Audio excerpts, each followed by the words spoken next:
Hey folks, Jonathan here. Okay, getting ready to start on the Studebaker. We're going to do a video on that.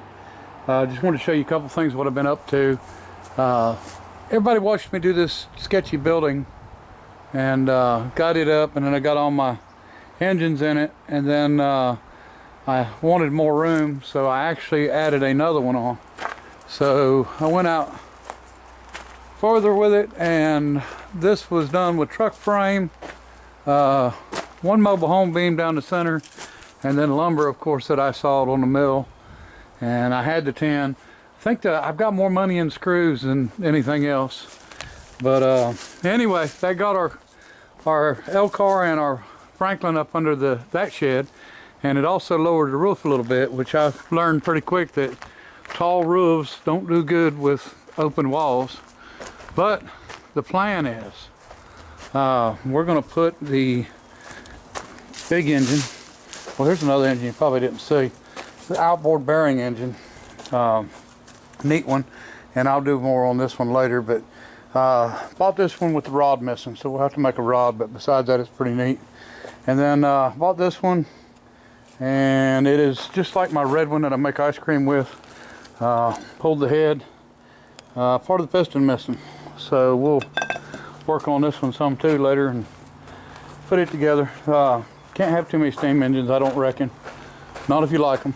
So anyway, the plan, now that I've got the cars here, I'm going to put some steam engines over here also, but I'm going to move some stuff in that I've been wanting to move in to get out of the way outside. And here is going to be the Erie engine along that wall, and my Hamilton is cordless is going to go along that wall. And so we're going to do a bunch of work in here, pour some concrete, move some stuff around. I'm going to get my printing press up there, get that stove up there. We're going to get it up in this upper section here. I'm trying to debate on whether to build a wall here and fill this in because it's lower, or if I'm going to build a wall through here and just put a set of steps in to go up to there. I hadn't decided yet, but I'll figure it out. Either way, it's not a big issue. I just don't want to too much water runoff when it rains hard. Water soaks in really quick here because of the sand, but I don't want to have a bunch of runoff when it does rain hard. So anyway, so there's my roof, and let me tell you something. It's been, well, I finished this up today, and I've still got some holes. I've got to patch on my little holes, that, you know, the extra holes, because that come off of a turkey house, believe it or not. But I was on this roof working today, and it's probably about the hottest day of the year. I mean, it's over 100 degrees, or it is 100 degrees. So, and I've been doing this, you know, every day for the last week. So, and this is the hottest time of year. So I think a lot of it's got to do with air conditioning ruins people. You know, we haven't had a record temperature here in North Carolina since 1983, and it was 110 degrees, and that was in Fayetteville, which is really close to where I'm at. But I honestly think that people being in the air conditioning actually hurts them more than it helps them. You get used to it, especially when you get older. Then you walk out the door and you think it's hotter than it's ever been, but it's really not. And I worked in a freezer that was below zero all the time. Come outside when and this was when I was 17, 18 years old. I'd come outside and it would be, you know, 20, 30 degrees, and there'd be ice on the windshield, and I'd be scraping it off my fingers. And it felt warm out because I was so used to below freezing, or below zero temperatures. So anyway, all right, let's get at the Studebaker. Okay, we're going to start off with showing you the tires. Now, I was going to put these tires on the front of the Buick, well, the Buick powered Roadster pickup, but I decided that since these are Ford rims, I'm going to put these on the Studebaker Golden Hawk. The rims that are on it now are actually 1950-51 model with the hubcaps, center hubcaps, so it don't have the original rims. So I picked up an S10 that was wrecked, and it had 4 of these Coker Classics on it, which are very expensive tires. And the thing was, is the white walls was turned in, and it busted one of them beyond, you know, repair. Ended up with 3, and the guy said, well, I've got an extra at the house, you can come by and get it. And I thought he had a spare, but he did have a spare, but it was another white wall, but it it's a bias ply. So I think what we'll do is put it on the back right, and for now put these two on the front, and then I put the third one or the fourth one on the back left, and then that way we don't burn off one of these. And if we decide to play around a little bit, you know, we do have to race Cold War motors. And so anyway, we're going to run stock rims, and I bought a set of stock hubcaps I'll show you. And we've got to come up with 2 more stock Ford widths, which I should have somewhere, and we'll get the other tires on them and go ahead and get it rolling. Okay folks, here's our hubcaps I picked up. Pretty nice set. They're not perfect by any means, but they're not bad at all. Of course I didn't buy them as being perfect, but they will look good on it, and they are the original 56 caps. Now 56J, which is what this is, would have had these caps, but they would have used them on other cars too, and I think they might have used them in 55 also. And I did hear somebody talk about, or mention about, wasn't sure why I like the 56s so much, but, and it does have to do partially with the fans, but that's not the only part. Okay, this is the only year, and I think I've explained this before, but I'll go through it again. This is the only year that the Golden Hawk had a Packard V8 instead of a Studebaker V8. So 56 Golden Hawk was Packard powered, 275 horsepower, 380 foot-pounds of torque. The following year, they went to a 289 Studebaker engine with a supercharger, McCulloch supercharger, and it put out the same horsepower of 275, but it didn't put out as much torque, but it was way lighter because of the engine, because this is a really heavy engine.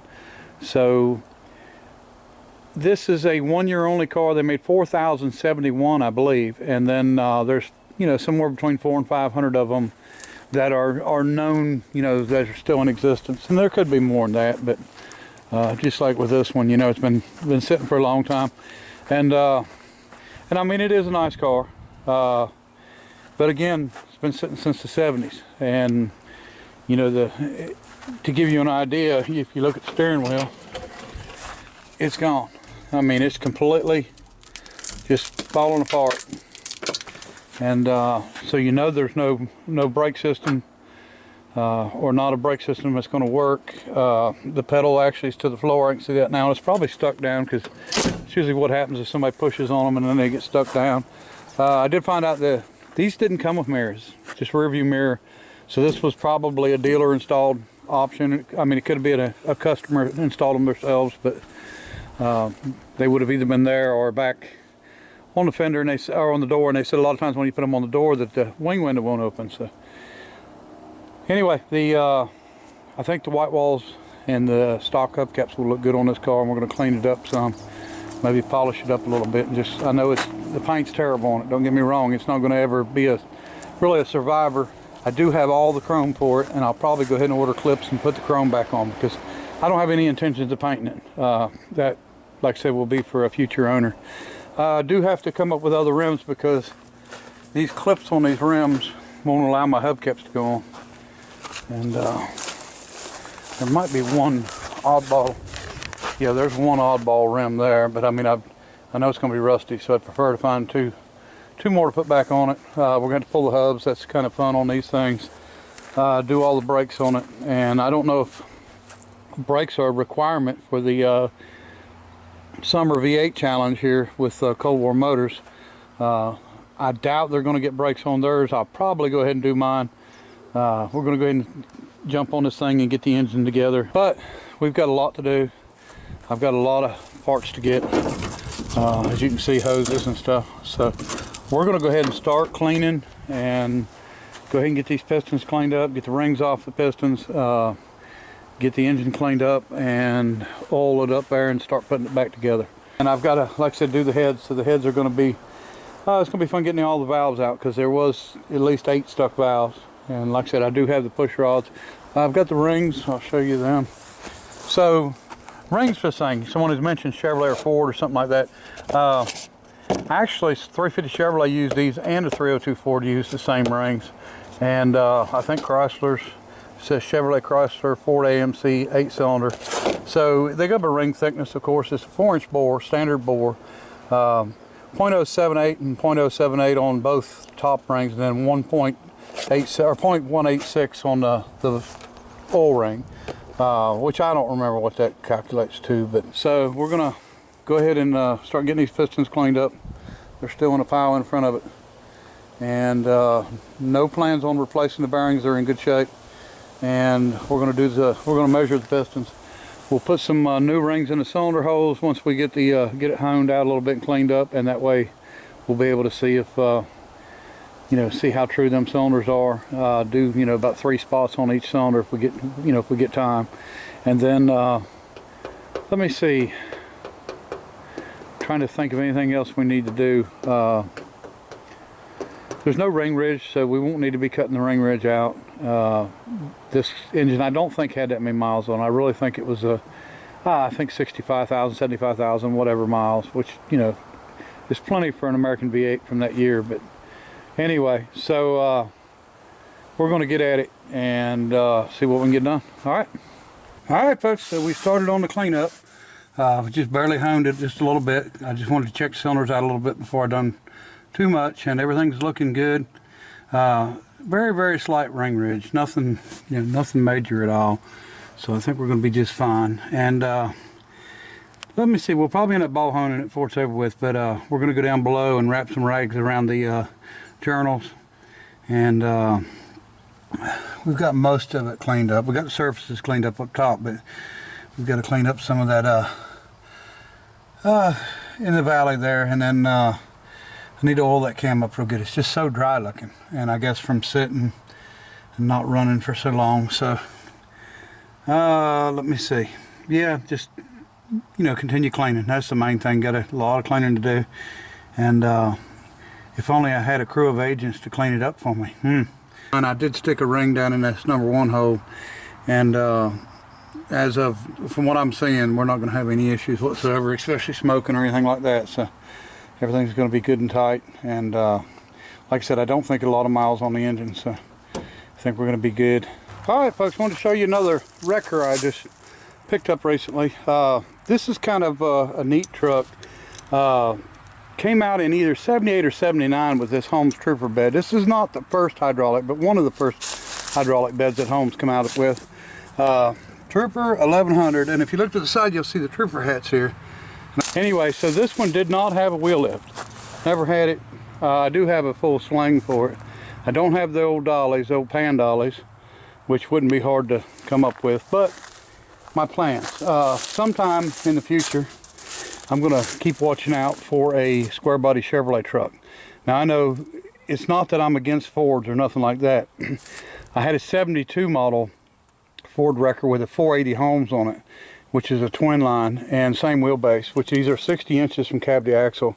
Anytime you see the toolbox in it, it would be an 84, it'd be 2 foot longer. But so these stock trucks are 60 inches, and anytime you hang weight on the back of a wrecker, it pivots on this center point right here, and no matter what. So everything from here back is pushing down on the back. Everything from here forward is picking up on the truck. So it's not like a regular truck where you're loading stuff up in the back of it and you're putting weight to the front. You're always taking weight off the back with a wrecker. So twin I-beam. I guess the way that twin I-beam works is it unloads the wheels lean when you put weight on the back, and you can't keep them on the road. They're terrible to try to keep on the road. And I'm not saying it's a bad suspension. I'm saying it's bad for a wrecker.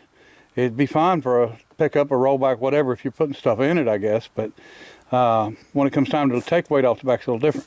Now, a lot of people say, well, they just keep adding weight to the front to keep it down. But the problem is when you take your vehicle off, then you're left with a bunch of extra weight on the front. So anyway, that's the point. And this came from a friend of mine. His dad, which I was also friends with for years and years, passed away. And good fella. And this was one of his old trucks. Hasn't been on the road in about 23 years, 24 years. But like I said, I got it for the bed, and I just thought it was neat. Really good shape for what it is. It's got some corner rust, but besides that, the deck's fine. The hydraulics seem to be fine. The winch is there. These are fiberglass, and normally, they would be totally missing and busted and tore up. The fact that they're there and the tag's there, and it's actually in about as good a shape as you'll find for one of these anyway. So need me a 78 or 79 Chevrolet 1-ton cabin chassis, not a dually, because a dually is a wider truck than this. Cabin chassis is about 8 inches narrower, 4 inches on each side, and that's what I need. All right, folks, I also wanted to show you these. This is the rings for the Erie steam engine, and these are 14¼ inch bore, so I had to order rings for it, 1 inch wide and 14¼ and I can't remember, it's about 3/8 thick, I believe. Let me show you the new set. All right, here's the new set, and they're in the box, and they're trying to rust in the box. Can you believe that? So anyway, step cut. I thought it was funny because when I ordered them, they told me I would have to file fit them, and I don't know about you, but 3/8 thick, 1 inch wide, I won't file fit it. I might grind fit it with a grinder, but anyway, so we're gonna. I did stick one in the hole, and it is a little tight on the gap.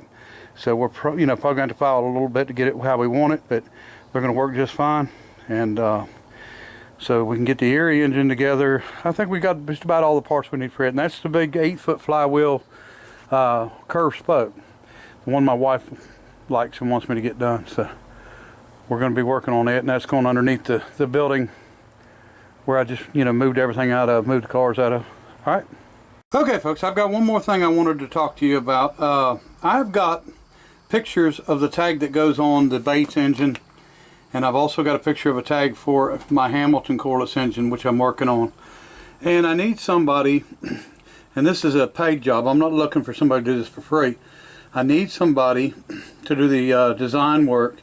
I've got the pictures, and the tags are right around 3 by 5, but I need them a lot like the tag you're looking at. But what I need is it just made, and it can be made 1/4 inch thick or even thicker. I'm going to use it probably as a pattern to sandcast the tags that I need, because these are brass, and I just need it done out of resin, I'm assuming. And if I can't find anybody, I'm going to end up trying to learn the program. I think it's Fusion 360, and then buy a printer.